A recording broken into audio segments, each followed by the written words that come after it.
Hello les amis, j'espère que vous allez bien. Alors je fais vite une petite vidéo avant de planter les pommes de terre. Alors cette année j'essaye une nouvelle technique. Alors les pommes de terre, les variétés Stemster et Kenbeck, deux variétés résistantes à la sécheresse, au stress hydrique. Je n'ai pas encore testé, donc on va voir si ça fonctionne vraiment parce qu'ici l'été il fait vraiment très très chaud. Alors ce que j'ai fait c'est que j'ai coupé les pommes de terre en deux. Ça c'est la Stemster et je les ai trempées dans la cendre. Ce qui permet d'éviter que les insectes aillent manger là-dessous où j'ai coupé. Et ça fera aussi un apport en minéraux pour la pomme de terre qui en a besoin. Donc ça c'est les Stemster. Et là les Kenbeck. Alors je les ai laissés 2 semaines afin qu'on puisse voir les germes pousser. Hier je les ai coupés et préparé les trous où ils vont aller. Donc déjà j'ai fait aussi un biochar.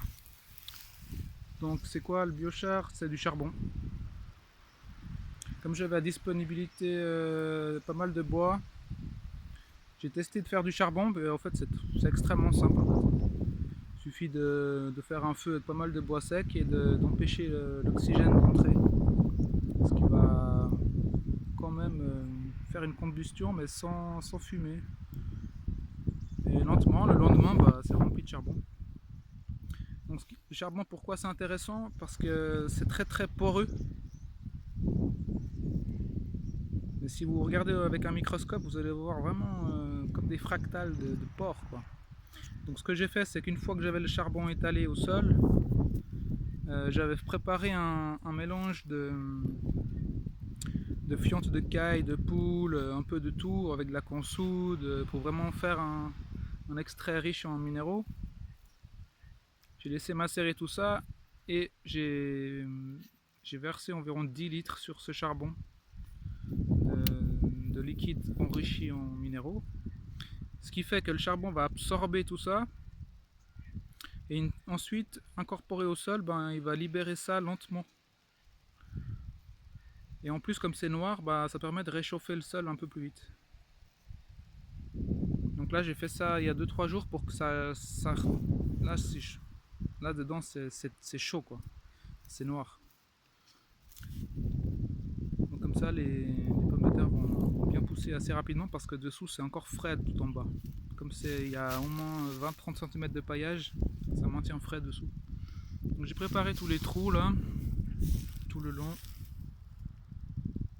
Voilà. Et au centre, je vais faire une plantation de maïs, courge, haricots, pour faire quand même un petit peu d'ombre parce qu'il y a vraiment beaucoup de luminosité ici. Voilà. Donc là, derrière, j'avais déjà fait, il y a 2 semaines, j'avais déjà fait une plantation ici, pareil, mais cette fois là, c'est un autre test, c'est au milieu des choux. Alors il paraît que ça va vachement bien, les pommes de terre et les choux vont bien ensemble. Donc là, j'en avais planté il y a 2 semaines. Et ça commence déjà à sortir.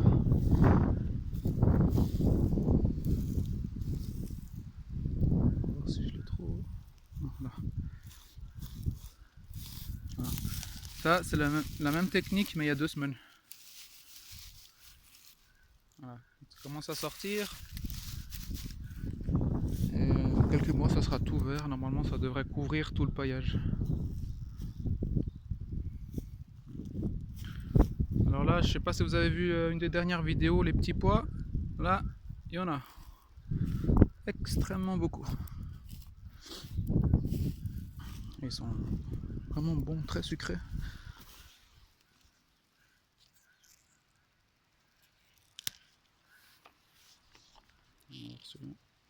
Si j'arrive avec une main.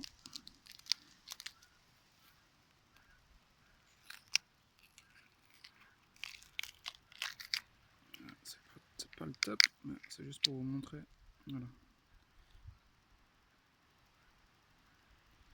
Des beaux petits pois très sucrés. Non, moi je les mange crus. J'arrive pas à les conserver secs.